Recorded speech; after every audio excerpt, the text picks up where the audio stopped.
Thank you very much. You may have your seats. Okay.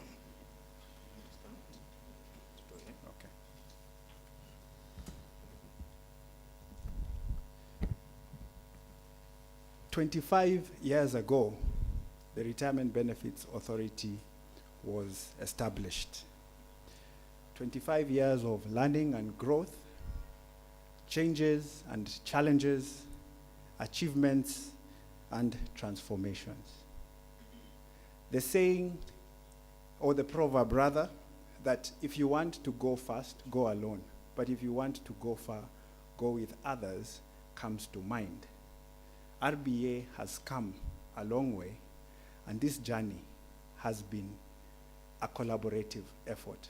It is therefore very important for the people who have been part of that journey, that achievement and that growth, to always come together to meet, consult, exchange ideas, and reflect. That is the backdrop of today's forum. And for purposes of getting this forum ongoing, I would like to invite the Chief Executive Officer of the Retirement Benefits Authority, Mr. Charles Mashira, to give his opening remarks. Welcome, Mr. Mashira.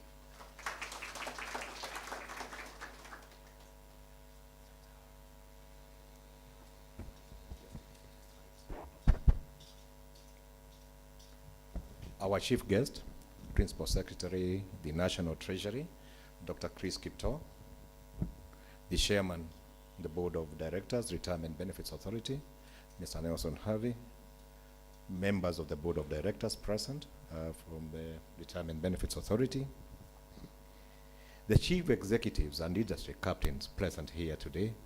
Please allow me, I may not mention you by name, but we take cognizance of your presence today. The CEO, National Social Security Fund, Mr. David Koros, the Chief Executive, PSSS, Mr. Jonah Ayaibe, representative of the Commissioner General of Kenya, Madam Betty Kimeu, and the representatives that we have from Kenya Revenue Authority today, esteemed stakeholders of this industry, industry drivers and movers, colleagues from the Retirement Benefits Authority, members of the fourth estate, distinguished guests, ladies and gentlemen, good morning. I would like to begin by appreciating you all for accepting our invitation today and making time to be here with us this morning. I welcome you as stakeholders, and for this stakeholders forum that brings together the retirement benefits industry, particularly the pension industry and administrators, the Kenya Revenue Authority, who will be anchoring the second part of this session, the regulator, where we come from, and the National Treasury, to engage on this vital conversation and discourse revolving around promoting and development of this sector,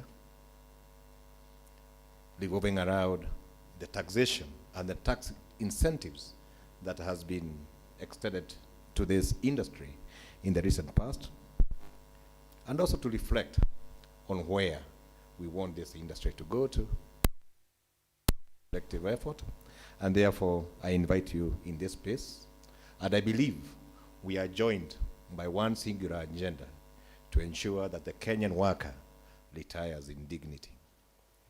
Our chief guest, the Kenya Kwanza government committed to review taxation of the retirement benefit sector and this ecosystem. From the word go, I wish to appreciate that that commitment was embedded in the medium-term revenue strategy paper of 2024 to 2027. And the policy was laid out clearly that contributions to pension funds, investment income in pension funds, and also payment of retirement incomes will be exempt. Chief guest, this was escalated to a legal framework last year through the Tax Amendment Act 2024. And to that effect, today, we as the players in this industry, we as members in this audience who represent a population of 7 million Kenyans who have pension accounts. I know 4 million are active, but the bigger population is of 7 million. We want to say thank you to the National Treasury for your stewardship in this space of broadening tax incentives in the retirement benefits industry. Chief guest, please allow me, in a short way, to say that this industry is very grateful that today all pensions payable to retirees are tax-free. We made this prayer for the last 24 years. It has come to fruition.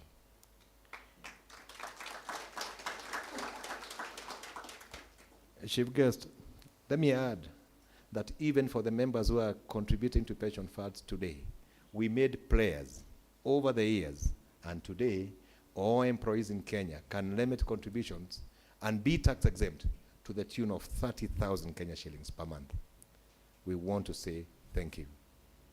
I want to add it and say, if you are limiting contributions to a post-retirement benefits fund, again the tax incentive has been extended by an extra 15,000 Kenya shillings per month for you to save post-retirement benefit medical fund in retirement. So any Kenyan employee earning 45,000, limiting that kind of money into a pension scheme is purely tax exempt. Our chief guest, I look at it and I ask myself, if you serve and you have been a member of a pension scheme for 20 years, today you can access your benefit, again tax-free, notwithstanding the volume of the amounts. And we're in the space of fiscal consolidation, and these gains and benefits have been extended to this industry. So on behalf of this industry, our chief guest, I want to say we are very grateful. And before I finalize my space on the taxation, it is clear that today the registration certificate issued by the Retirement Benefits Authority is also a tax exemption certificate under the Income Tax Act. It couldn't have been better, and these are very changes which are very impactful to this space. So we have read an agenda today which is very fulfilling, an agenda which aims at giving policy proposition, an agenda that has rewarded the membership, an agenda which is rewarding retirees in Kenya today, and this industry. And because of this, as I stand in this platform, it gives me great pleasure to say that the impetus that this industry has been given can only, we have a challenge that we must grow the number of people saving for retirement so that everybody is included in these gains and baskets and in the offer that the government has provided. Please allow me, our chief guest, to put matters into context as to where we are as an industry. And just to say, as of December 2024, the assets under management in this space have now grossed over 2.25 trillion Kenya shillings. But more importantly, these numbers make a reference to the GDP, that 13% of GDP, more than 13% of the GDP is in the space and in the room that we are in today. So chief guest, we are very honored to have you and the contribution that this industry has. There are challenges that we need to expand and ensure we bring more people to make a contribution to this nation. I start before you, chief guest, to indicate that we have 1,032 pension funds in Kenya today with a membership of 7.2 accounts, but the active accounts are 4.5 million. If you translate this to the labor force, we have a labor force of about 28 million and an unemployed population of 19 million, but the only people who are saving for retirement are in the space of 4 million or thereabout, actively. And therefore, this is a challenge that we must take and pierce when we come to you with any policy propositions, with a view of expanding this space. And I'm glad that my colleague David Koros is with us here today, that we should have and grow the horizontal base of the people who are saving for retirement. In the past, we have used the excuse that because the retirement benefits industry, the legal framework favors the formal sector, we have lived in that space and it has been a comfort zone for too long. It is time to expand and look at the employment proposition. 83% of our people are in the informal sector, and we must deliberately find solutions to incorporate these people. I'm glad that the discussion we have had this morning, peers, that will take us towards that direction. So in general, this is where the industry is, but the key issue is that all the metrics are looking up. The pension assets are looking up, the membership is growing, the pension coverage is growing, perhaps on a stagnated space. It's more linear. We would like to make it exponential. And I hope that the next time we'll host you, our chief guest, we will give you a proposition which is informed on an exponential curve. But as RBA, and in our space, and in our strategic plan, we have committed to grow the pension assets from 2.25 to 3.4 trillion within the current strategic plan, and we want to grow the coverage ratio to, at the bare minimum, to 34%. I must hasten our chief guest to say that the audience you are going to address today, the audience in front of you, have made tremendous propositions to this space.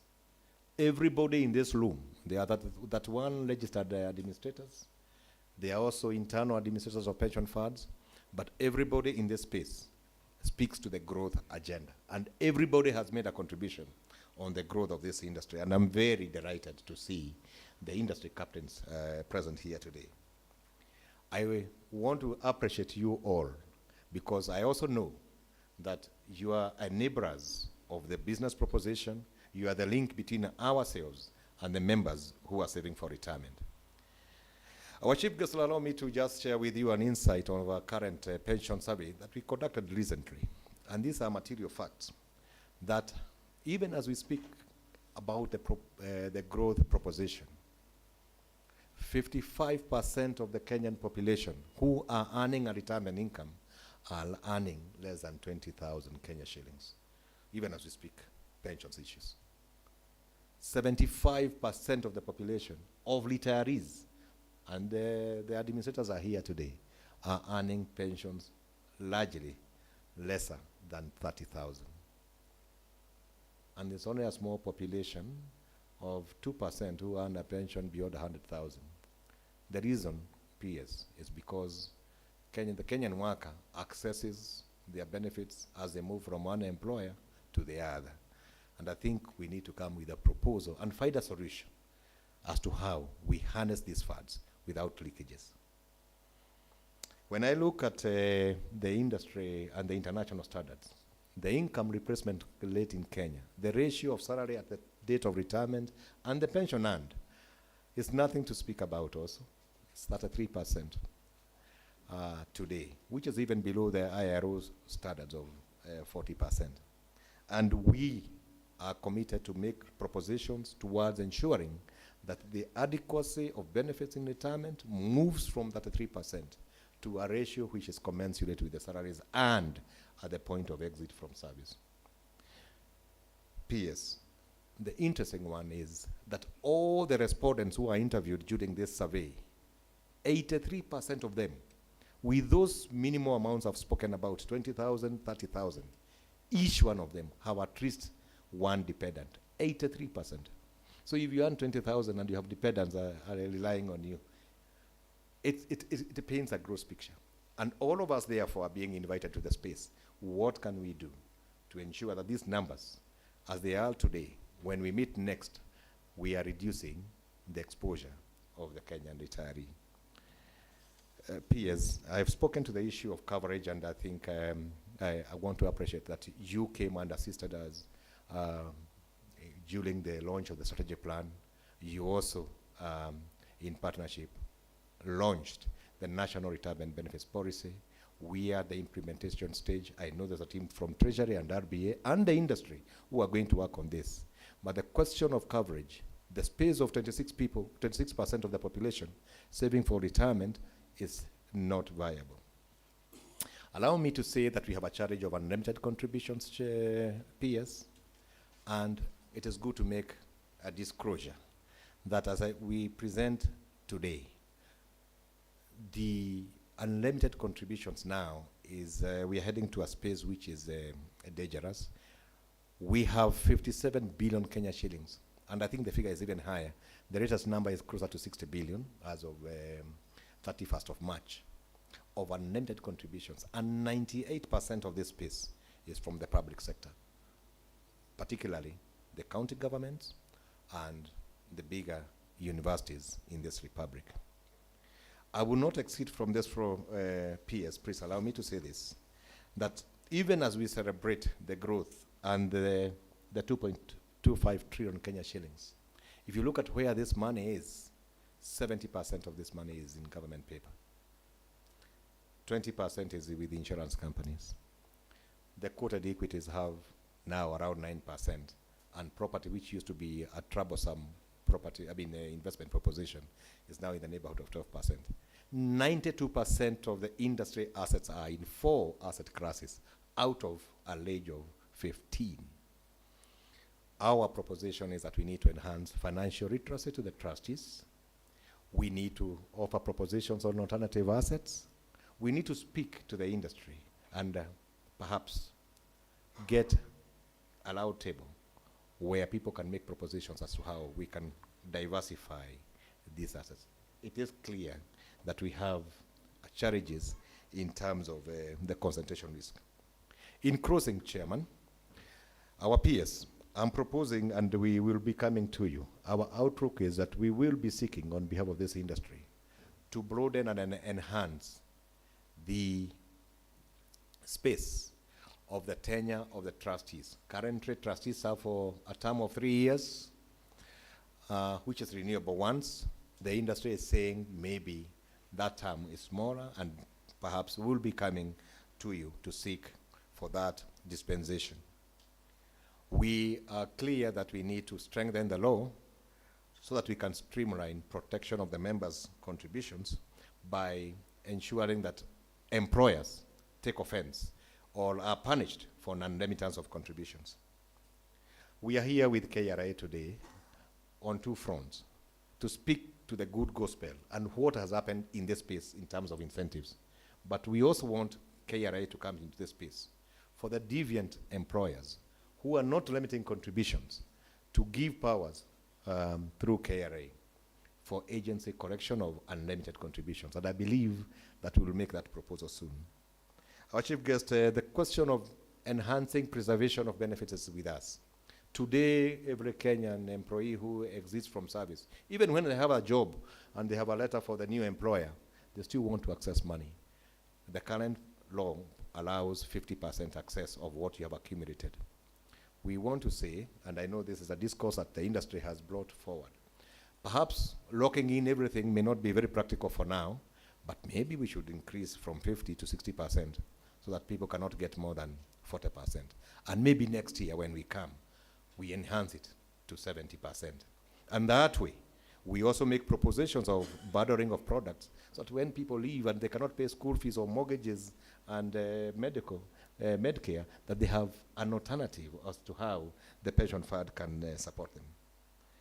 Our chief guest, because time is a limited resource, I wish to make a submission, but please allow me to recognize there are so many CEOs of this industry, industry captains.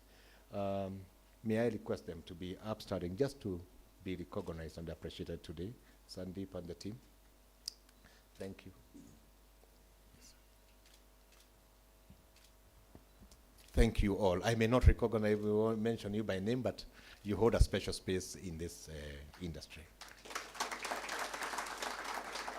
May I also ask the team which works at the Time and Benefits Authority to be upstanding, please? The team which supports the management team. PS, this is a team that is driving and creating hygiene in the retirement benefits industry, and also bringing propositions to grow this industry. Please be seated.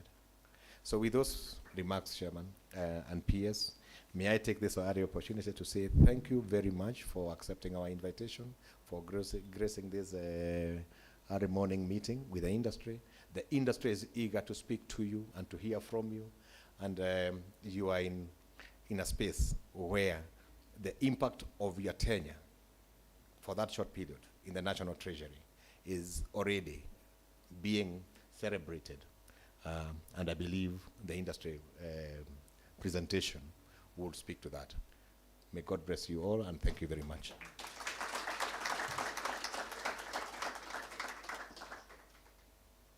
Thank you very much, Mr. Mashira, for your opening remarks and industry outlook that have given us context of where we are to date.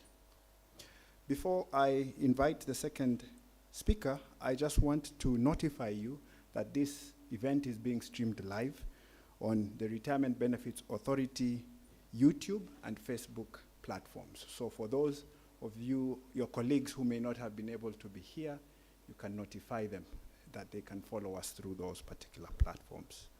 I now want to invite Mr. Simon Wafubwa, the Chief Executive Officer of N-Wealth Financial Services Limited, one of the 31 registered administrators that had been referenced by the CEO, that handles about 100 billion of the 2.2 trillion.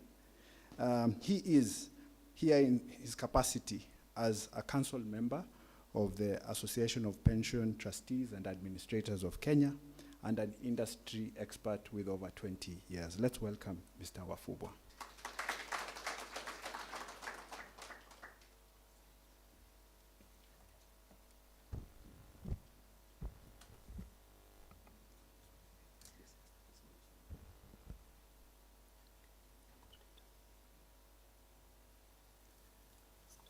Our chief guest, Dr. Chris Kipto, Principal Secretary, National Treasury, the chairman of the board of the Retirement Benefits Authority, CEOs present, NSSF, CMA, RBA, IRA, PSSS, and CPF, my fellow service providers in the sector, represented by the Fund Managers Association, APTAC, ARBS, and also industry colleagues. Good morning. As chief guest, while I was seated there on a light note, so there was a joke or a question whether Kenyan men qualify to be either equities or bonds. And my neighbor on the right was saying, if you hold to maturity, maybe they would be bonds. And then on my left was a lady. They say, if you mark to market, they might be equities. And such are the realities of the discussions that we have today. As we reflect on the future of social security systems in Kenya, it is important to recognize the profound shifts taking place in our economic landscape. These challenges demand that we rethink our current approaches, policies, and strategies if we are to build a sustainable and inclusive social security ecosystem that will secure the livelihoods of all Kenyans.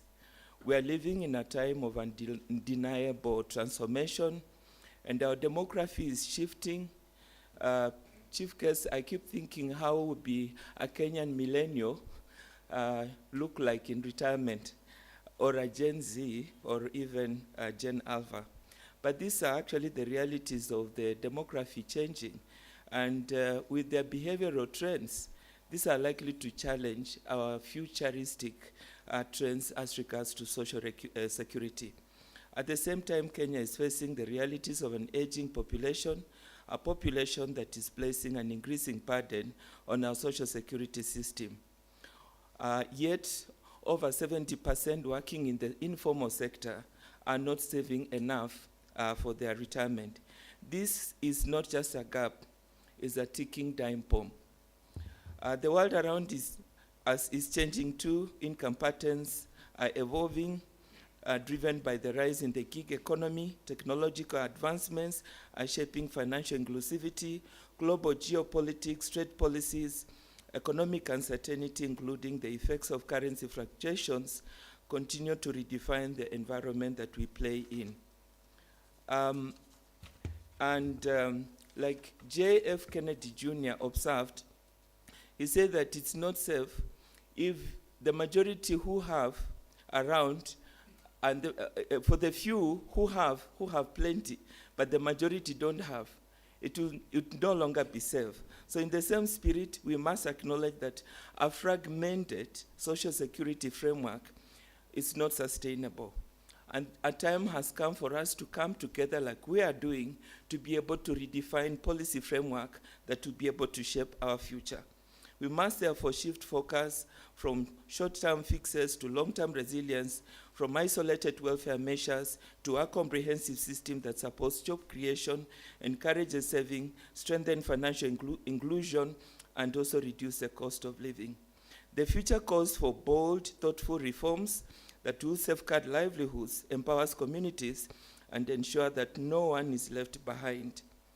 And the world is changing, and so we must. And in this regard, Chief Guest, allow me just to point us to a few policy reforms that the sector is looking at. One of which already the CEO of the Retirement Benefits Authority has spoken to is on unremitted contributions. I do not wish to repeat on that. But we have an opportunity to use globally, world over, pension funds have played a critical role in terms of infrastructure development. And in the spirit of broad-based, Chief Guest, we formed a broad-based collaboration with FMA. So my good friend Fred Mburu will be coming to speak into this in a few minutes.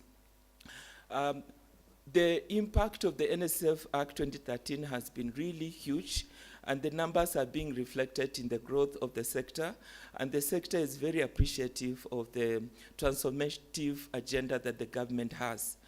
However, there remains a few operational issues, one of which we are requesting that instead of SMEs and MSMEs applying to the RBA for opt-out approvals, by default, they should just contribute to any scheme that is already approved to receive Tier 2 contributions to reduce the burden of compliance. The rest should be enforced by the RBA just to check for compliance. But by removing that burden, it will make the process to be very efficient. Number two, the burden of cost of operations will be very lessened, and we are likely to benefit from increased uptake. Chief Guest, we thank you again for the tax benefits that the sector has benefited in the recent past. But we still have a small issue, and I think if we sort out this sector will be so happy, and the members who are saving in the pension schemes will be so happy. Under the NSSF Act Section 66, contributions are tax exempt, income is tax exempt, irrespective of how much, and also benefits are fully tax exempt. Occupational pension plans, on the other hand, they are not fully tax exempt. We still have corporation tax being applied on income that accrues on the investment income in the excess of the current 30,000. The request we have is for the waiver of the same. We are saving the same sector so that there isn't any discriminative applicability in terms of the tax legislative framework. The other key issue, PS, is that we have over 1,000, as you read, as the CEO of RBA presented, over 1,000 registered occupational pension plans, most of which are at 100 million, 200 million. We are recommending that there need to be a policy shift to consolidate so that we benefit from economies of scale, even for infrastructure development. Within the East Africa community, spirit of collaboration, we have a lot of labor movements between Kenya, Uganda, and East African community. The request is that we need to have social security policy reforms that enhances benefit portability even within the tax benefit framework across the East Africa community. In terms of coverage, we already have, the CEO has talked through, I don't want to speak into that, but I also want to request that I think the sector has really grown, and there is an opportunity that we can come together, both CMA, FMA, sorry, not CMA, Fund Managers Association, APTAC, ARBS, so that we form one consultative like Kenya Bankers Association or AKI, so that we speak on policy issues from one front. Right now, the sector is so fragmented. You have the NSSF, you have PSSS, and those institutions can continue as is, but we don't have a central data dashboard.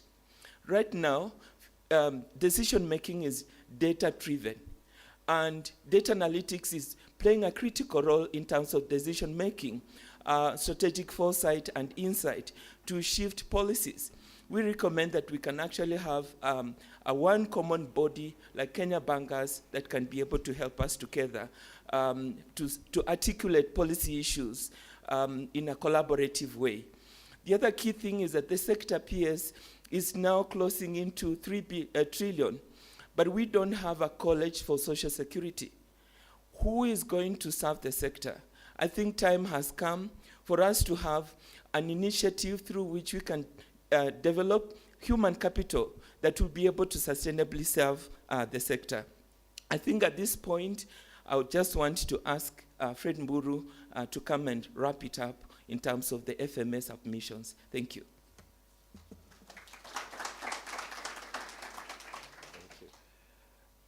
Thank you, Simon.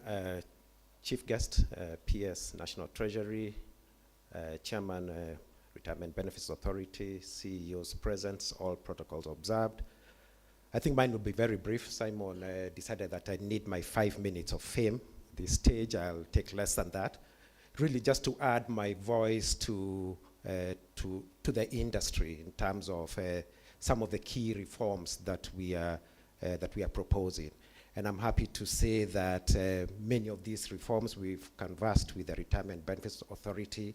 We aligned on many of them, and I think it's for the benefit of the entire industry that we seek to develop the market. I think just speaking very briefly to three key proposals. Some of these have already been mentioned. One is around what we believe are suboptimal schemes, and some of the statistics that RBA's CEO displayed for us, about 846 schemes below 1 billion shillings. We think that that size is perhaps suboptimal. We can have a conversation around what really is the definition of a small scheme. Is it 500 million? Is it 1 billion? But I think the point here being that there is benefit in economies of scale. Our suggestion is that whatever you define as a small scheme, perhaps look for some amendments in regulation to accommodate investments of these small schemes into umbrella arrangements. For us, it's very clear why this should be the case. Apart from the cost efficiency, I think when you look at the cost to income ratios for the smaller schemes, it tends to be higher. But there's also the bigger benefit around diversification of investments. You know, with scale, you then have opportunity to then spread your risk. RBA CEO spoke about where traditionally some of these schemes have invested. There's opportunity to invest in other areas such as alternative assets, alternative and investments. I think for us very clearly, especially as we push the agenda for infrastructure investments in this country, typically infrastructure investments tend to be high value tickets, and you cannot get into such opportunities when you've got a small value of a pension scheme. So for us, it does make sense, perhaps, that we progressively look at reforming the industry where smaller schemes then are amalgamated into umbrellas that will take advantage of the economies of scale. So that's number one. Number two is around, and again, it has been mentioned, the trustee tenure as is currently in regulation. Currently, it's a 3-year term, renewable once. We believe that there is merit in reconsidering a longer trustee tenure. Our proposition is perhaps look at a 5-year duration, renewable once. For that, and for us, we see this giving a lot of benefits. One is the continuation. Trustees then will have, a deeper knowledge, and we look at investments from a longer-term perspective. I think when you talk about investing in private equity, investing in infrastructure propositions, typically these investments do take a long gestation period. So it's important that we have trustees to serve for a longer time so that they can see the full benefits of some of the decisions that they make. So again, that we aligned with many of you that the current trustee tenure limit needs a relook. I think the final one, I'll be probably controversial here, and I hope I'll still remain friends with my friends at ACI, and I recognize the CEO of IRA is in the house. But the conversation around deposit administration schemes and the movement of segregated schemes into deposit arrangements, for us, we think there needs to be a bit of realignment around that. It is clear that, that the fiduciary responsibility of trustees should be to the members. We do believe that there should be no commission paid for this business, for pension fund business moving into a deposit administration scheme. There's really no reason to add that extra layer of cost to pension schemes. So therefore, our proposal, and I think I don't wish to belabor this point, but I think just to make the submission that we need to amend the Insurance Act so as to prohibit payment of commission for deposit administration schemes receiving segregated funds. I think at that point, my time is over. Hand back to the MC, perhaps.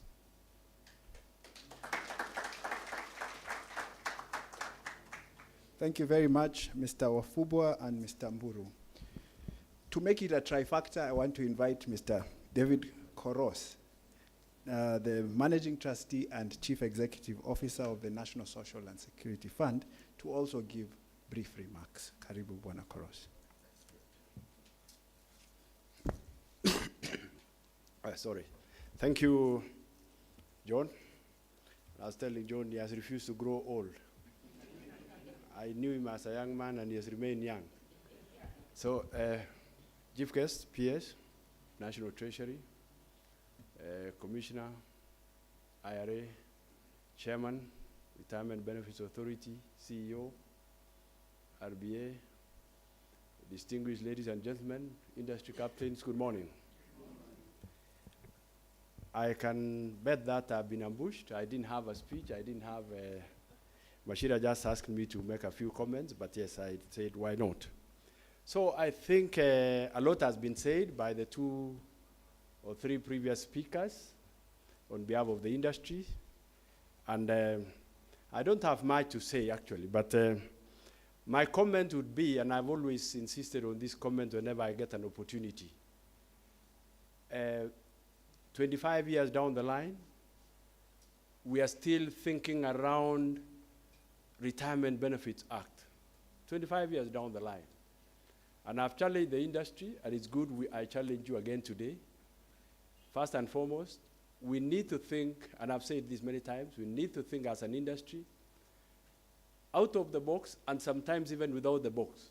I think we have been boxed, our thinking has been around a box for far too long, and we are not able to really actualize on our potential as an industry. So that's a bigger challenge. The transformation challenge has continued. I think if you look at the RBA as one item, one agenda on the transformation and how the transformation has happened in this industry, courtesy of RBA, you can see we are now talking about 2.25 trillion shillings. The potential is more if we had other reforms. And that brings me, I know everybody wants to listen to what has happened in NSSF. You all know the other reform that has happened in this industry is the enactment of NSSF Act number 45 of 2013. When we got that act enacted, the discussion that's happening around the place now is about NSSF everywhere. You go to the newspapers, it's about NSSF everywhere. The industry is kind of now moving to think around NSSF. They have forgotten to think outside NSSF. And my challenge to you today as an industry, can we think beyond and look at the potential that NSSF as an act or as a scheme, as Pillar 1, Social Security scheme, has brought, and see the potential in which we can actually latch on and bring on new things. So the reforms in NSSF happened in 2013, and unfortunately, of course, in the region. The reforms went across the region. Uganda did, Tanzania did. But everybody around the region implemented theirs. What happened here? We went to court. And as we speak, the NSSF in Kenya is the smallest scheme, the smallest social security in the region. Because we wasted a whole 10 years fighting a small piece of legislation. If we had fought the RBA Act, and I know there was resistance in 1997 to 2000, thereabout, but we embraced it and moved on. So my request today is, can we embrace also the changes that come along? Because with NSSF coming in Kenya, as we speak today, we implemented the Act 10 years later, and we've managed, within that short period, we have just implemented it over the last 2 years. We've saved an additional 220 billion shillings as we speak today. As at the end of 31st December, NSF as a fund had grown to about 520 billion. In our strategic plan, we had planned that we will hit 600 billion by June 2026. Well, I can tell you by June this year, we'll be 600 billion. So that is a transformational action that we need to embrace as an industry. Of course, I know I would not want to end without talking about the provision for the opt-out and the challenges that are there. And I want to commit the commitment of NSSF and commit that we will cooperate together with the industry and see that we have a seamless opt-out process. But my word of caution is, these are, NSSF is pillar 1, social security. And if you look at the way social security is organized, pillar 2 is supposed to augment pillar 1 or complement pillar 1. So even as we go about, let's not look at us as a business where we are going out to just emphasize on opt-out as a business. I know of some of the administrators in this space who, in their strategic plan, have said we must have 100 schemes by end of the year opting out from NSSF. Surely,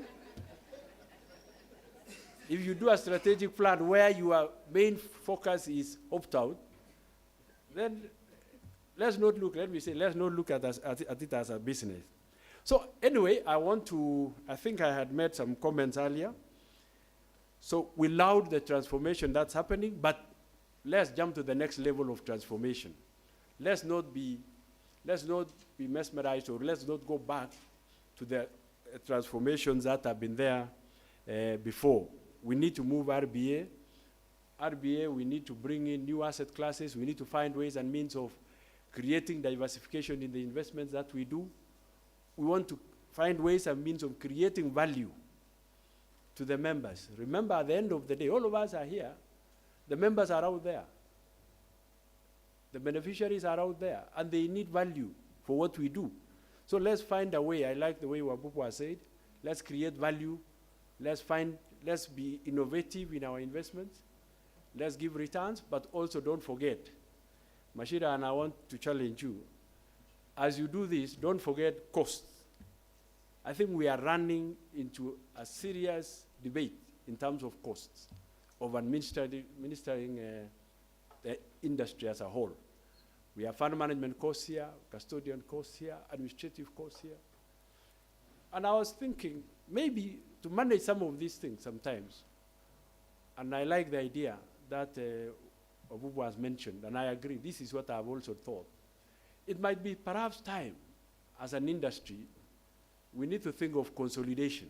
I think we have split ourselves fat into two small pieces, so that costs are almost becoming a problem. But if we put together the economies of scale that would come about, we would not be complaining about the kind of costs that we are currently witnessing. And when I talk about costs, it's across the board. When I talk about consolidation, we need to see whether we can also consolidate among service providers. I think we cannot wake up every morning, businesses are sprouting to look for this pension administration business or what have you. So we need to look at that. So consolidation is one of the things that we need to think as an industry going forward. And I think we also need to, my challenge to the industry again, Chief Guest, is we need to look at the possibility of, I agree with what Wabukwa said, Section 66 of the Act, NSF Act provides for, of course it doesn't, it gives you tax exemptions, contribution exempt, income exempt, benefits exempt. So we can ride on that and we align all our policies. So the best thing is to, as we align, let's not kill the pillar one. As NSSF, I want to commit again, we are going to have boots on the ground. We have employed a army of staff to move out and register employers. The argument has been, we have 400,000 registered companies under PRS. How many have schemes? How many are registered with NSSF? So we'll provide the lead. We'll go out there, register these people, register these companies. Now you follow us, and then you can also get some business out of it. Sorry, I have a cold, so I want to just mention that, of course, opt-out in NSSF, we are supporting opt-out. And as we speak today, I think last month alone, we had over 4 billion shillings, 4.2 billion shillings opted out to occupational schemes. We have 2,600, almost 2,777. That's the latest number of schemes who have opted out. Some to umbrella schemes, some to in-house schemes, and some to new schemes which have been set up. So I think we are in it together and we'll support one another. We grow the industry together. So I think those would be my comments for today. But I take the challenge. We need a forum where all of us will come. We engage as we go forward. Thank you very much.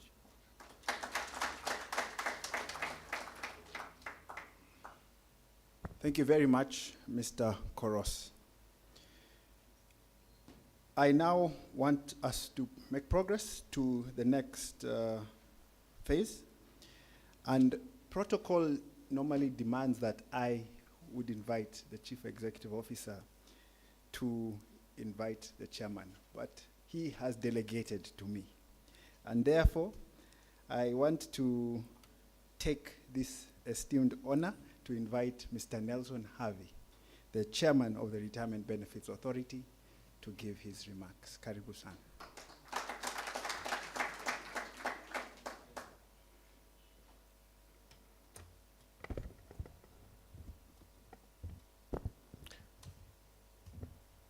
Thank you, Chair. The Principal Secretary, the National Treasury, fellow members of the Board of Directors, and the Chief Executive Officer of the Retirement Benefits Authority, esteemed stakeholders, distinguished guests, members of the press, ladies and gentlemen, it is my honor and pleasure to join you in this forum.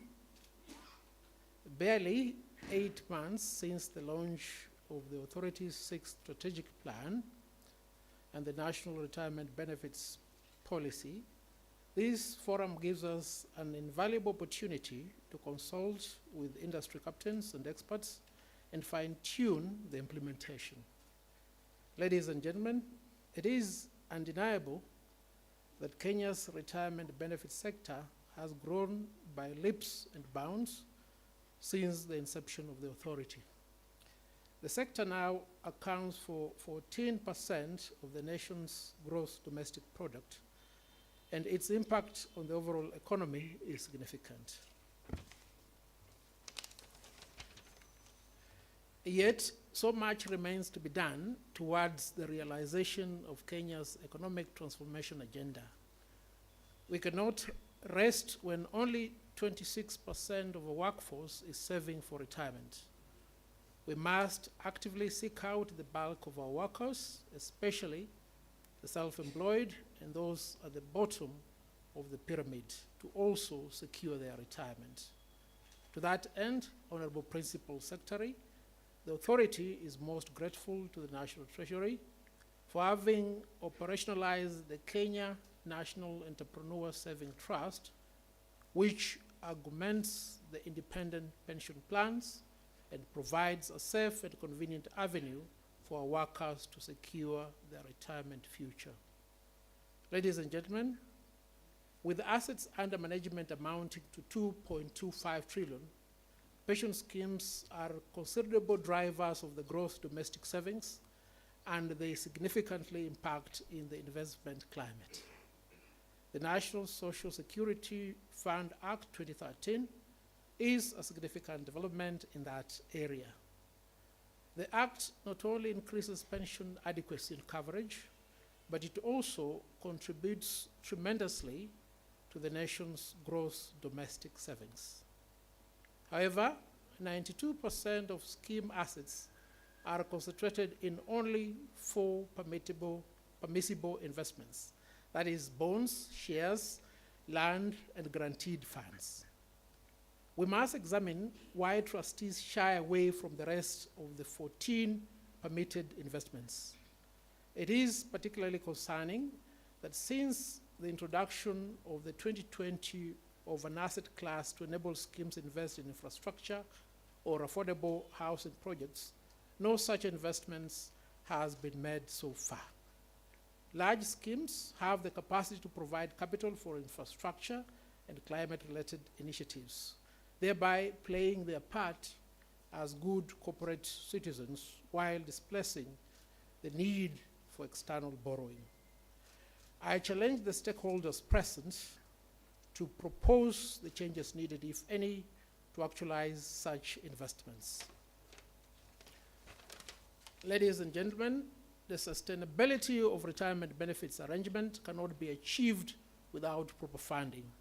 And it's worrisome that at the end of the 2024 year, contribution and funding arrears stood at Kenya shillings 59 billion, with public sector schemes accounting for 98% of that amount.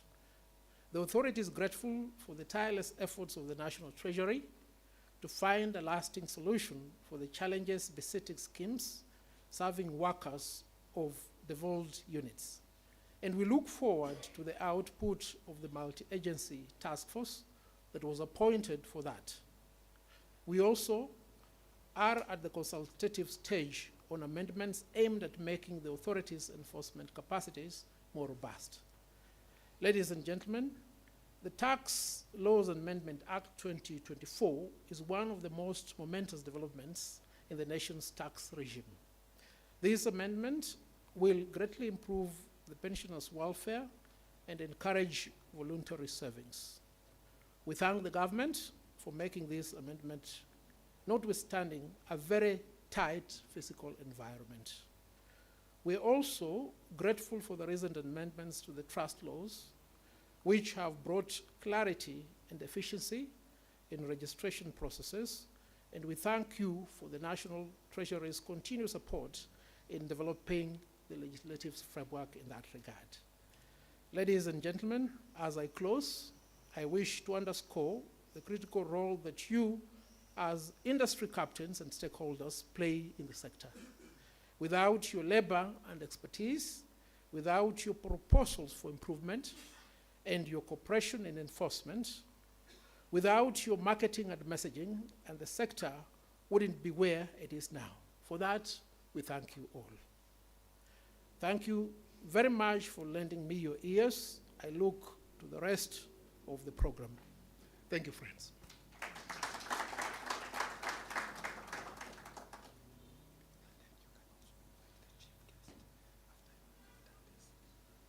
Okay, thank you, Chair. Before I depart this platform, may I recognize my co-directors, all of whom are present here. If you could kindly stand up.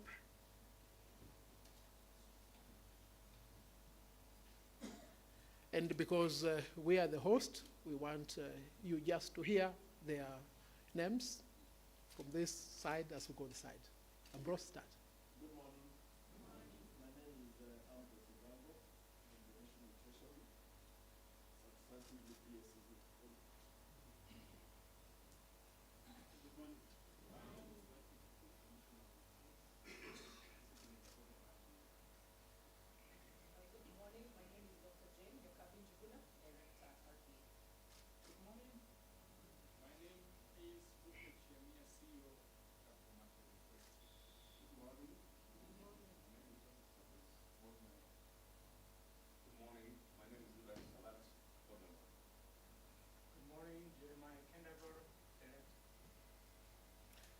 Ladies and gentlemen, these are the men and women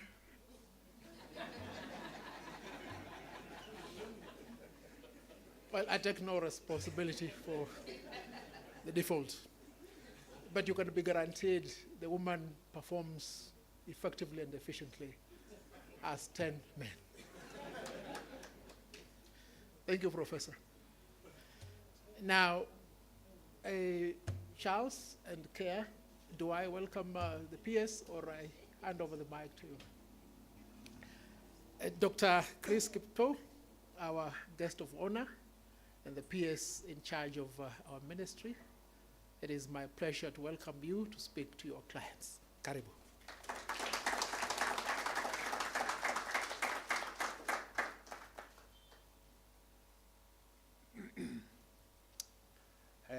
Mr. Nelson Harvey, Chairman of the RBA Board and Board of Directors of RBA, CEO, Charles Mashira, the CEO of the IRA, Godfrey Kiptum, and the CEO of CMA, Sachamia, and everyone else who is here.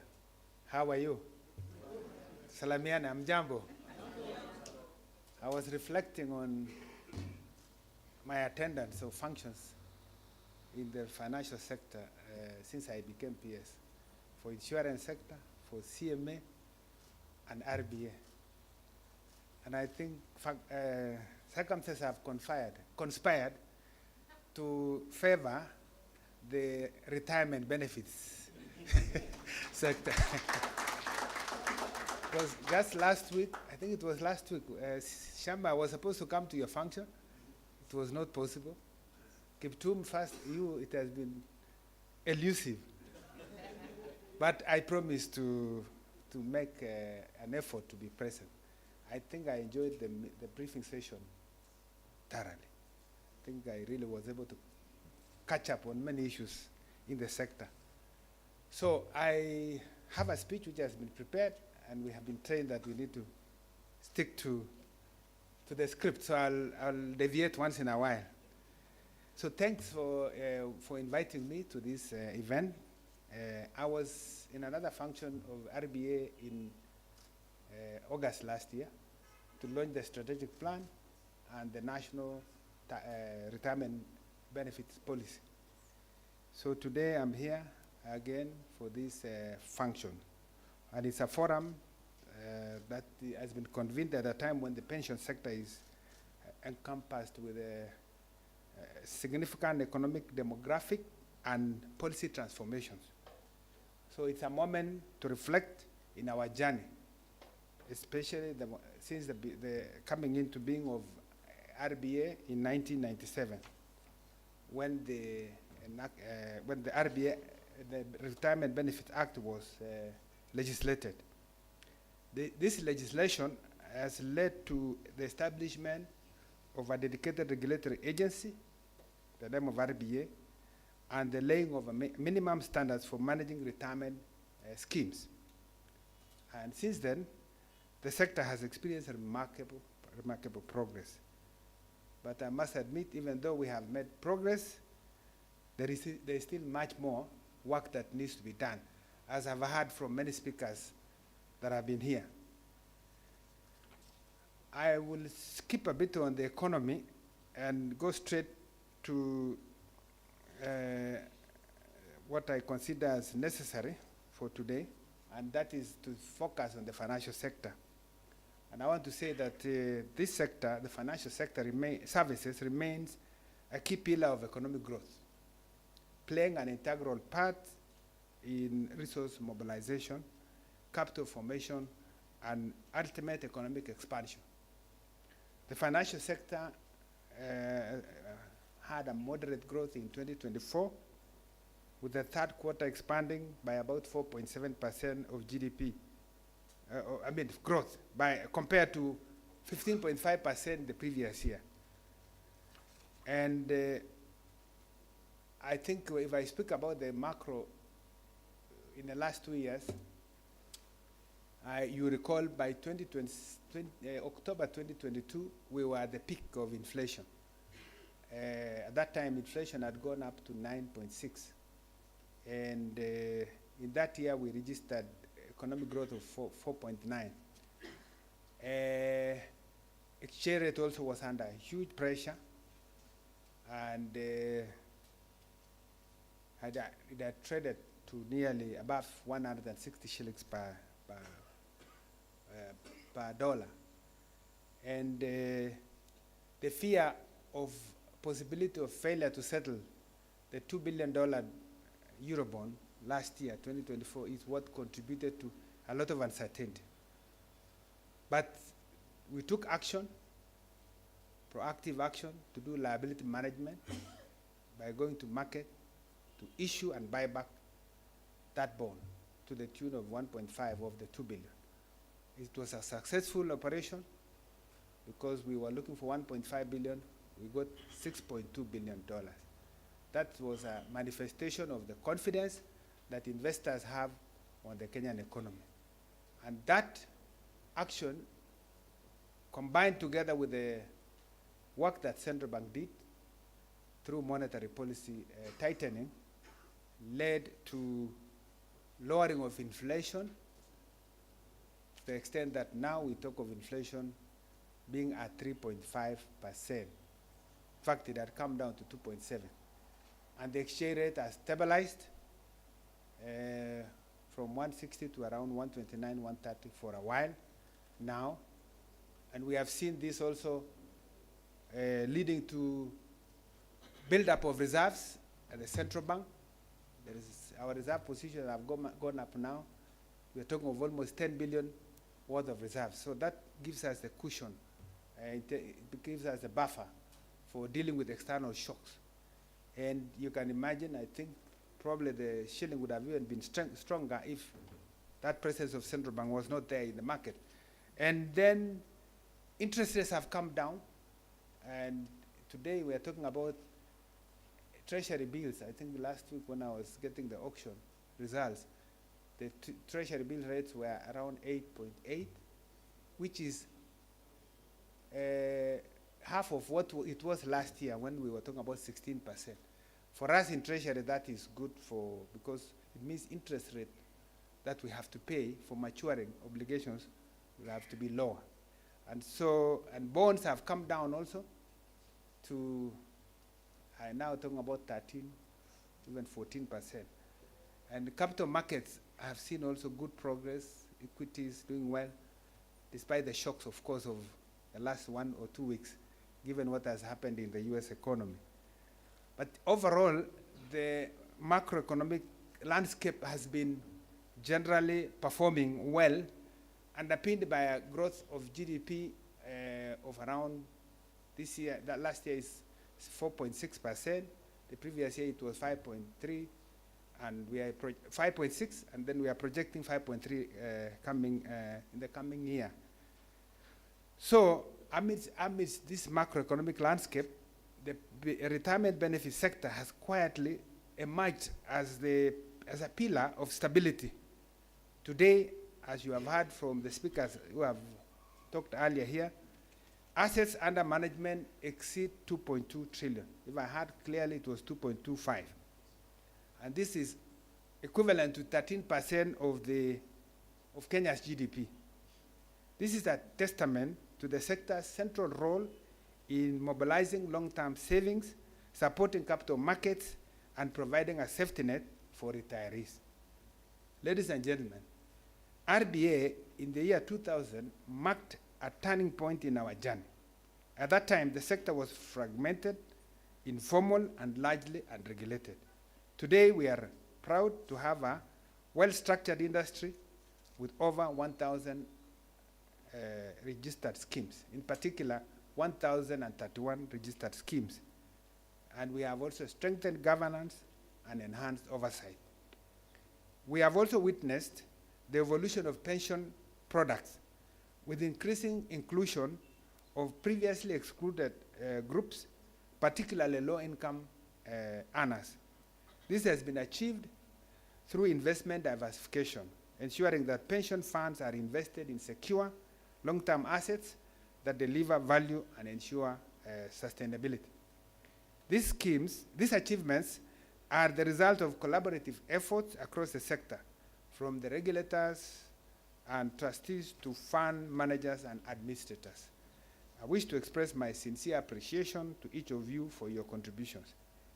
And in the public sector, one of the most significant reforms has been the establishment of the defined contribution scheme by way of public service superannuation scheme. This is the one that has been marking of a shift from defined benefits to defined contribution arrangements. This change addresses legacy challenges such as delayed benefit payments and rising liabilities while promoting fiscal sustainability and transparency. Since 4 years ago when we started PSS, it has been part of Treasury, but when I came in, together with our team at Treasury, we said we need to make this baby now be independent. And we allowed it to move. I think, Ayabe, you must be now in your own institution. I think you have your own offices, you have your board, they are independent. And over 4 years, their assets have grown to over now 200 billion. And that's very impressive growth. I have seen also NSSF has done very well. I'm told between 1960 until recently, over 60 years, we had an asset of 300 billion. And in the last 2 years, NSSF assets have grown by 200 billion to now 520 billion.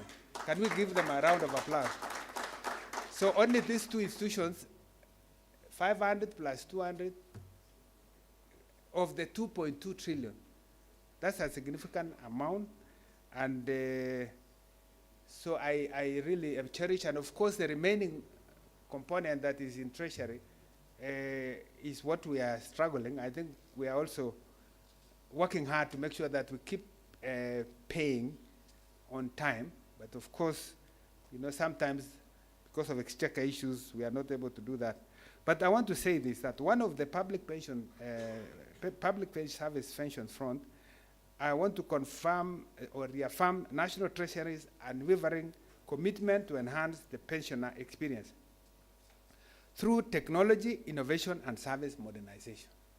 So our pension department that is still at the Treasury has carried out reforms, and we have what we call electronic pension management information system, EPIMS, which is now nearing completion. This system represents a fundamental leap forward. It will automate pension processes, integrate seamlessly with other key government platforms, and deliver real-time, user-friendly services to our pensioners and their beneficiaries. But ladies and gentlemen, technology alone is not enough.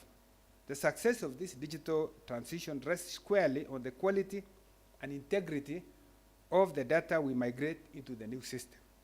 So to that end, the National Treasury, through the Pensions Department, has undertaken a comprehensive and painstaking data validation exercise, drawing from multiple sources.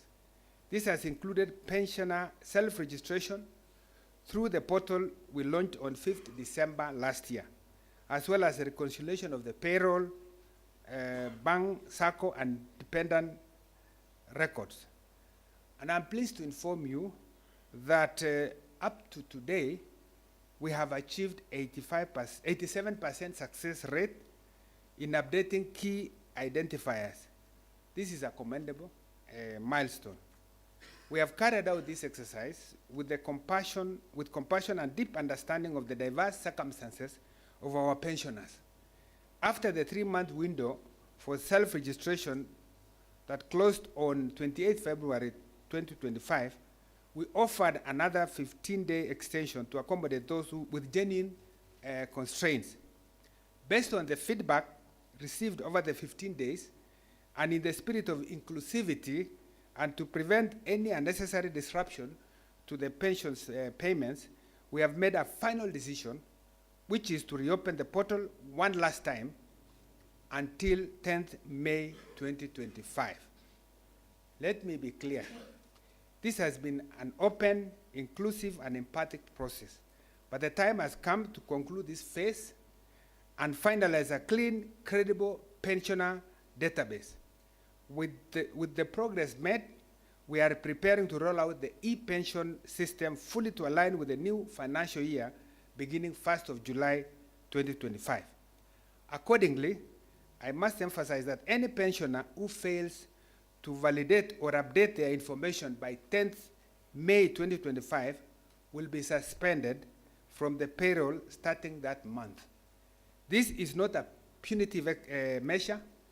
It is a necessary step to ensure that only eligible and validated pensioners remain on the system and to safeguard the integrity of the payroll as we transition to the new digital platform. In this final stretch, I want to urge our partners, particularly pension disbursing institutions, to stand with us, help us reach the remaining pensioners, assist us with follow-ups, ensure that no deserving retiree is left behind. I particularly commend the SACCO sector, whose leaders met with us on 18th March 2025 and agreed on a collaborative framework with the Pensions Department that is already bearing fruit. But more importantly, this reform has direct, tangible impacts on the people's lives. For a retiree, timely pension payments means being able to afford basic needs, be it food, healthcare, or supporting a grandchild's education. For example, a retired teacher in the village educates and feeds her grandchildren, as well as pay for medical bills using her retirement benefits. These are not abstract figures, they are livelihoods. Despite the commendable progress that we have had about the pension sector, you have had most of the speakers indicate that the coverage of pension is still very low in Kenya. Only 26% of the working age population are covered. This is largely attributed to the implementation of the mandatory contributions through the National Social Security Fund. However, the reality remains that 74% of the workforce is uncovered, with most of them engaged in the informal sector: market traders, border operators, our domestic workers at home, Kenyans who work hard every day but remain vulnerable to poverty in old age. The establishment of the Kenya National Entrepreneurs Savings Trust, that is KNEST, is a critical step towards resolving this. It presents a promising model to extend coverage to informal sector workers. Nonetheless, the government continues to strengthen KNEST by addressing gaps identified and ensure successful implementation of the scheme. Ladies and gentlemen, this is a moment we are preparing to go to Parliament. By 30th of this month, we will be submitting the estimates, budget estimates.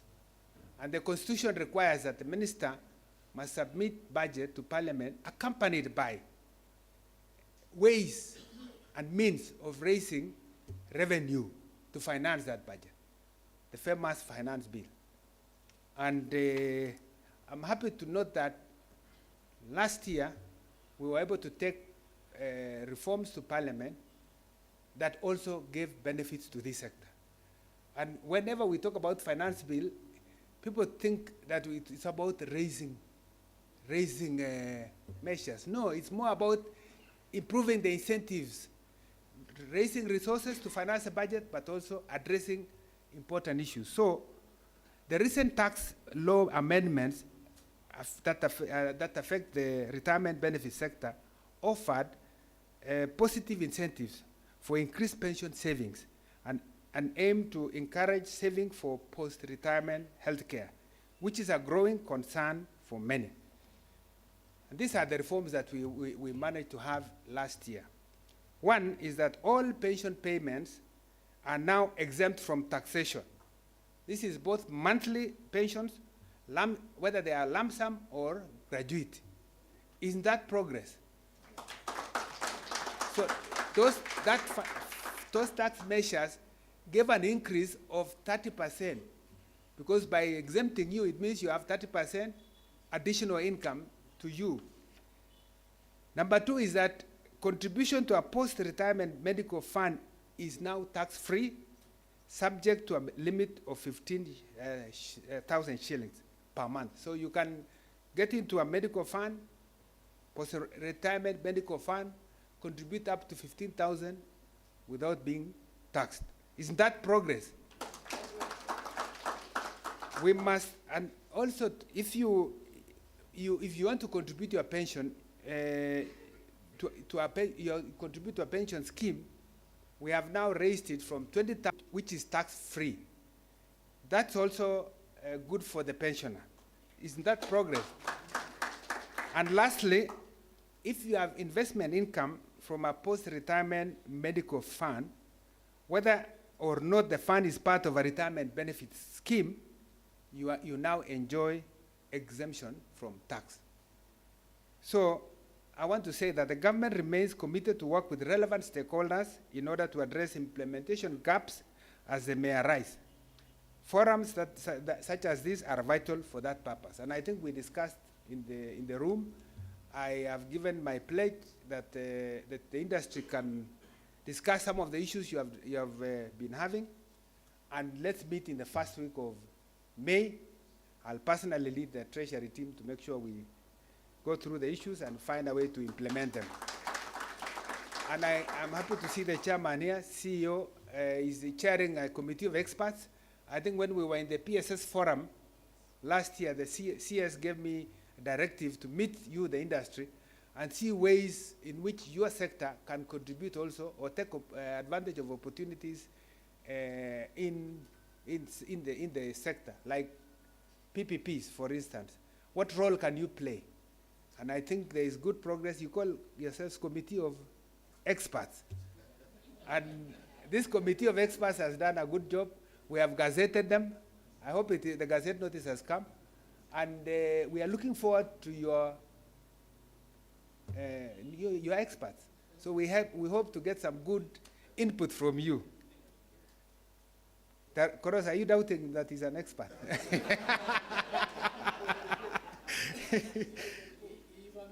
Okay. So, ladies and gentlemen, beyond the legal framework, we must confront the issue of benefit adequacy. Many retirees still receive pensions that are insufficient to at least cover their basic needs. The full implementation of the NSSF Act 2013 is a crucial step forward. However, this must be complemented by strategies such as the voluntary top-ups, financial literacy, and strict enforcement of contribution remittances, especially with the public sector. The other major challenge affecting the retirement benefits sector is unremitted contributions, particularly within the public sector linked schemes. As at the end of last year, unremitted contributions stood at 57 billion shillings. This is a real challenge affecting members, as some are not able to get their benefits when they are due. I wish to state that we are taking deliberate efforts to address this challenge. First, we have an ongoing dialogue with stakeholders through a task force to look into the most appropriate policy options for resolving this challenge. Second, we are committed to strengthening the legal and regulatory framework to deal with those deducting and not remitting members' contribution to the scheme. Why would you pay a salary, retain contributions, and you don't remit? I think it is illegal. If you are paying salary, pay plus all benefits. And I think that should be, you should be personally liable as an accounting officer. I think so, but I leave it to the, because really it is not fair. You would rather even pay less than pay everybody, and then you end up with this unlimited funds. 57 billion is a lot. I know the remaining scheme at the Treasury also is part of that, but we are weeding this out. That's why in a short time, I think 6 years from now, everybody will be in PSS, isn't it? From 2031, eh? Yeah, we have 11 years to go, but we will move everybody into the defined contributions, not defined benefits. Because sometimes we have the challenge of where we guarantee and then you don't raise enough money and it becomes a challenge. But that is no excuse. The moment you are paid, you get your exchequer, you must pay salary plus all benefits. And NSSF should get its due, and the other regulatory agencies must also get theirs. Ladies and gentlemen, in conclusion, I want to say that the recently adopted National Retirement Benefits Policy provides a bold and clear roadmap for the future. It seeks to address long-standing structural challenges such as fragmented legal frameworks, exclusion of informal sector workers, limited medical cover for the elderly, weak and portability mechanisms, and inadequate dispute resolution structures. But a policy without implementation is a missed opportunity. We must therefore develop a robust and well-resourced and inclusive implementation plan driven by all stakeholders. The future also brings new opportunities. Pension funds, by their long-term nature, are uniquely positioned to invest in green and sustainable projects, from renewable energy to climate-smart, climate-resilient agriculture and environmentally responsible infrastructure. These investments not only provide strong returns, but also help to secure the planet for future generations. Equally, we need to deepen the role of pension funds in national development through infrastructure financing. This must be done with robust risk assessment, strong governance, and absolute transparency to protect member savings. And I expect more to come from the committee of experts. So, ladies and gentlemen, the sector has come a long way, but I firmly believe this is that its greatest impact lies ahead. Let this forum be a moment of reflection, and more importantly, a renewed commitment to the vision of a retirement system that is fair, resilient, and inclusive. At the National Treasury, we reaffirm our support for policies and reforms that uphold equity, efficiency, and social protection. Let us work together as retirement benefits players to ensure that no Kenyan is left behind. Let our legacy be one of dignity, security, and hope for every retiree today and for future generations to come. Thank you very much.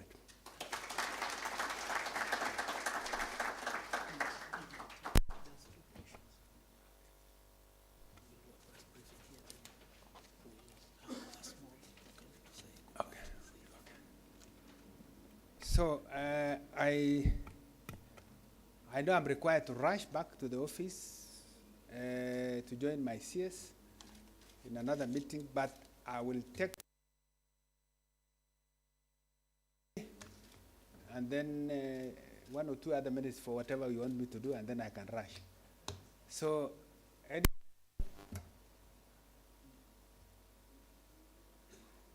to a citizen.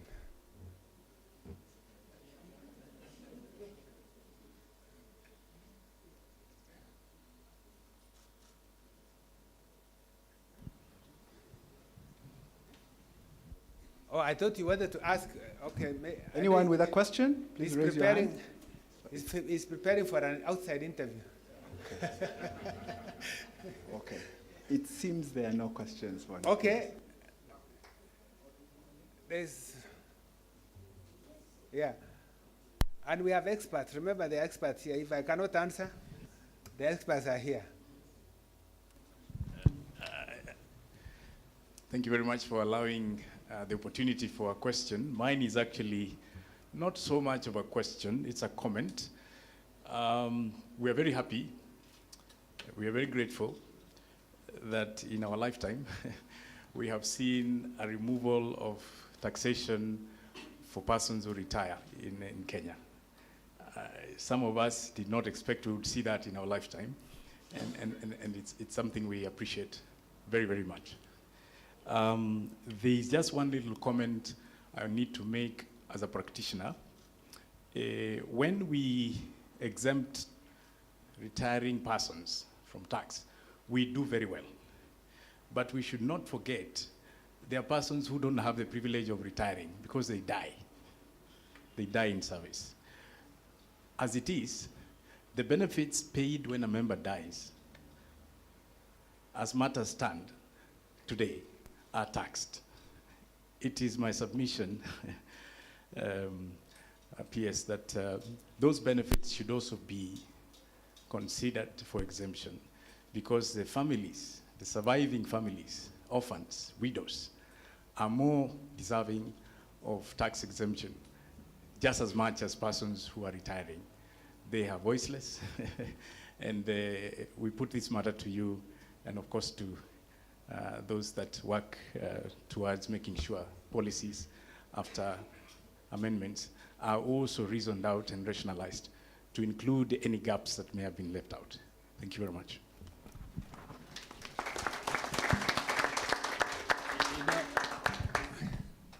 I see two more hands up.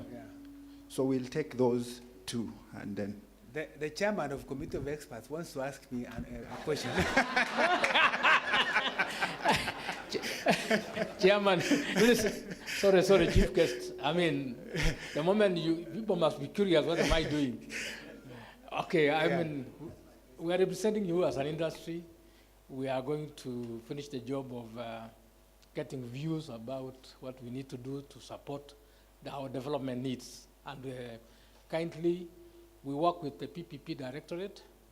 If you can, I think there's a lady, Javier, our coordinator, is Mbide.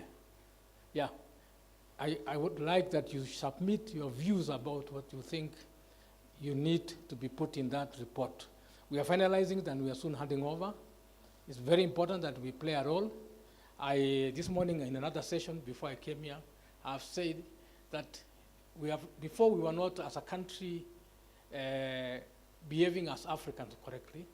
In African setting, elders sit on a three-legged stool. We have been using two legs only, PS, in our development agenda. The first one is taxation. The second one is debt. So the last stool is actually with us here, which is public-private partnership and investment by the private sector, so that we can actually have a stable country. Now, what I wanted to ask PS is, as an industry leader, we have also another benefit which you have mentioned, and we are very happy about it, the post-retirement benefit fund. Now, currently it is a contributory fund by the members alone, but the employers are not contributing. I would kindly request that, as just like any other benefit, if the policy can also include contributed by the employer, so that we are dealing with this problem holistically. Thank you very much. Okay. So, the last question, and then you can respond to all of them. Thank you, PS. Mine is to thank you for the very well articulated presentation, and also say the following. The CEO of RBS said that the average pension is about 20,000, which people take home, and not because they have not accumulated sufficient wealth. There is a point he talked about preservation. People are cashing their pension all over the place as they walk around. In the end, they will not sell. So how do they expect to get, how do we go about that 20,000? Is it possible that there is a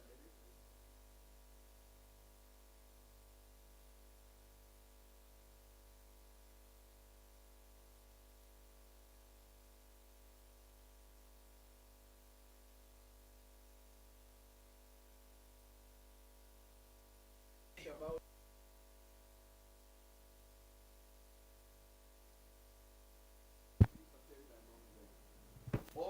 institutions, the occupational schemes, NSSF, PSSS, are fighting for those 4 million.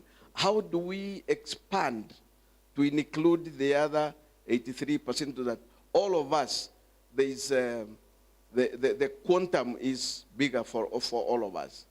And also, there is what they call unregistered pension within a member account, the one which was over 30,000. Kindly, to may not immediate, consider favorably in your heart of hearts, so that it also benefits from that taxation, so that that income replacement can be achieved the way it was desired. Thank you so much. So, I want to propose this way, that those proposals which have come from the first speaker, including the chairman of experts, and my friend here, consolidate all this together, and then in our forum of 1st May, we can discuss. But even as I say this, I also want to make one request. You can see the people clapping for the exemption of tax. But we have a country to run. And right now, we have a budget. The budget that is going to Parliament could probably, under the budget policy statement, we are talking about 4.2 trillion. People want roads. We have our education sector that is now taking almost 700 billion. Health sector. You can imagine all services, because that's the work of government. When you elect a government, it's supposed to provide services. So that's expenditure. Now, I told you the minister must go to Parliament with revenue-raising measures. And the committee of experts put it clearly. We have done it through tax and debt. Unfortunately, we can't do more debt. Especially when we adopted a new constitution in 2010, Harvey, Nelson, you do look at that constitution. It brought in a lot of rights, created new institutions, a bicameral parliament, independent institutions, and if you look at the budget, immediately after that, subsequent budgets, you see that deficits increased because spending pressures went up. And with budget deficits coming every year, in fact, by 2020, our budget deficit was 8.1% of GDP. Do you know what that means? So accumulation of budget deficits in the years to 2021 meant that our debt became higher and higher. I remember going to Parliament to increase the ceiling to 7 trillion, 6, 8, 10 trillion. And we have even said it's no longer good to use a ceiling. What am I saying? 2013, our debt carrying capacity was high, and our possibility of debt default was rated low. By 2018, it had been rated moderate. By 2020, we were on high risk of debt default. So, if we continued in the same manner, then I can tell you the biggest casualties will be this sector. Because how many of your 2.25 trillion investments, where are they? They are in the same debt that the government has borrowed. If we reach a situation where we are unable to pay you, what happens? It will really be a problem. So it should worry you that you allow a situation where deficits are being carried, and then when we talk about raising resources, people will say, no, we just want to be on the expenditure side. Support revenue-raising measures. Just the same way you want 74% of people or workers who are not paying, who are not in retirement benefits, let also the same ones be the ones actually paying tax. If everybody was paying more taxes, or the same taxes that we have, but the coverage is large, then we can cover the deficit. That's why from 2021, we have been on a fiscal consolidation path. And we were calling it revenue-driven fiscal consolidation. When some of us came in, we said it must be both revenue-driven and expenditure-driven consolidation. So we are trying to make sure on all spending, we create efficiency. Any corruption, any leakages must be addressed. And that is why Kenyans must ask, where is our money going? It's a legitimate question to ask. And there must be accountability to it.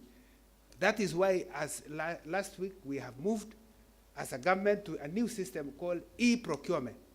In e-procurement, all the 33 MDAs, ministries, departments, and agencies, must do procurement through electronic platform. None of you will do outside that system. So what will mean is that of the budget 4.2 trillion, what is procurable is 2.5 trillion. We have, the countries that have implemented e-procurement systems well have saved 10 and 15% of the spending. So can you work out for me, say 2.5 trillion, 10% is how much? 250 billion.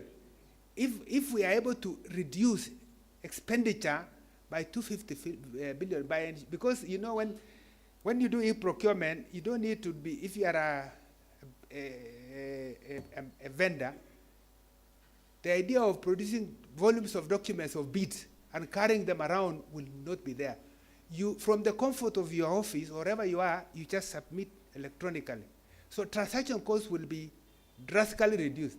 The same thing for us in government. The idea of carrying documents, going to retreats, and looking going through voluminous documents will be down. And you can also see who is bidding what. Therefore, there is more transparency and there is more accountability. So if we all move, and we are saying by 1st of July, all of us must be in e-procurement. This is the first step. I can tell you that we as a government will also show or demonstrate more efficiency in the use of our resources, because there will be more transparency. There are other areas we are trying to work on reducing expenditure. But ladies and gentlemen, please let us not develop this negativity around raising measures. So we must still raise taxes. We must raise enough to be able to finance the budget. Our aspiration should be to close the budget and actually not be three-legged. We use revenues only to finance our budget. We don't borrow. But that is an aspiration. Well, right now, let's move towards this. So I was raising this because I know you will say, you will ask for exemption throughout. Now, if everybody is exempted, who will pay? So I just wanted to caution you. Thank you very much.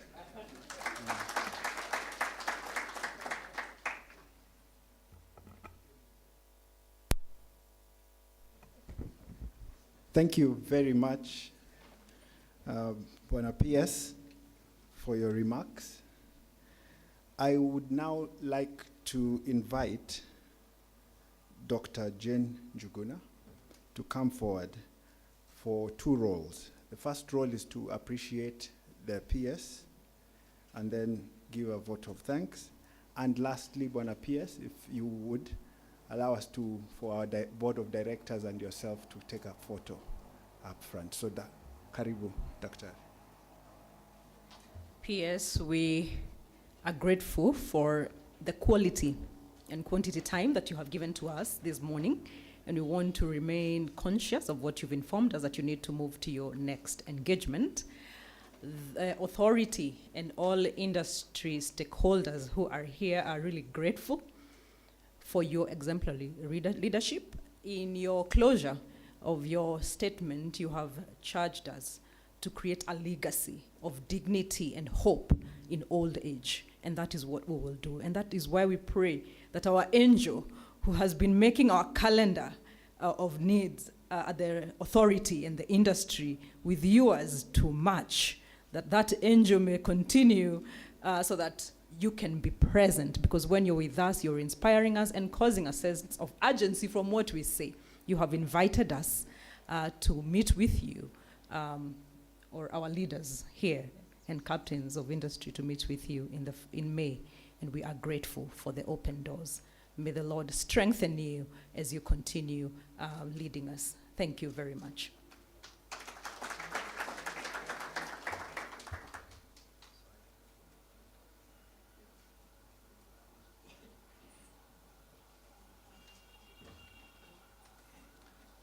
And I hope it is below the threshold of 5,000 value.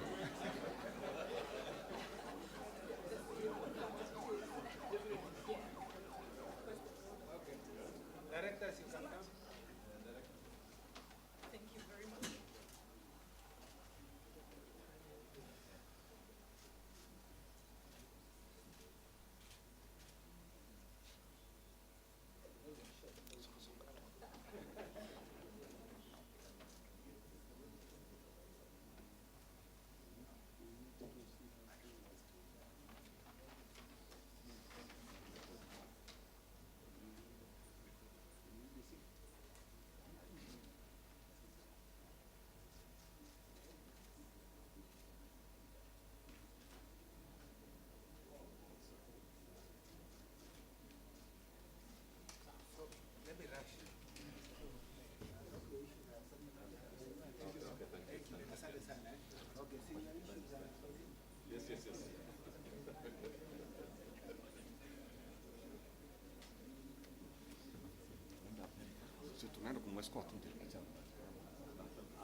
Okay, so ladies and gentlemen, as the PS is being escorted, we've now reached the end of phase 1 of today's program.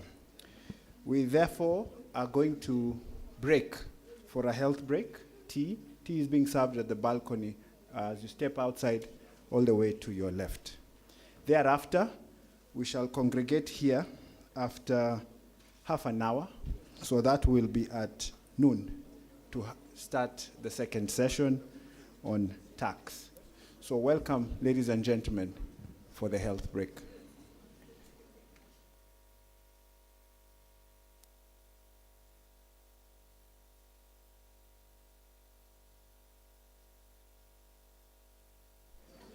A notification to the Fourth Estate media that our CEO is available for interviewing right now, so please remain in the room so that you can ask your questions. And that will happen at the extreme left, my extreme left. So please, media, remain.